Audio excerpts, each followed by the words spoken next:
好多粉絲都喺度揾緊大平台嘅單位，但經常得個2房喎。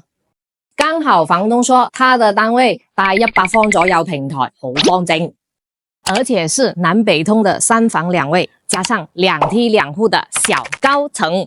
老規矩，先睇優點再講缺點。這裡是西區，旁邊就是幼兒園，接送也方便。物業2蚊半，10年左右樓齡，1比1.1嘅車位，呢度嘅車位都唔算緊張，總高17層。這邊陽台看着園林，平台喺呢邊出去。說實話 ，Sandy 覺得沒有遮擋又不靠路的方正平台真的很少。無論從正面還是西邊，抑或東邊，採光都冇問題，而且已經鋪好地磚，呢度都慳唔少。121方3房2衛，呢邊陽台睇別墅，都睇園林，樓間距夠闊，通風採光都冇問題。房東自己住3個房間喺呢邊。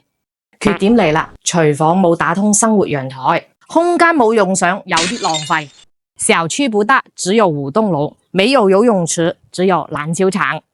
靠江邊大平台，多多少少都有溢價嘅存在。那麼你覺得多少才合適呢？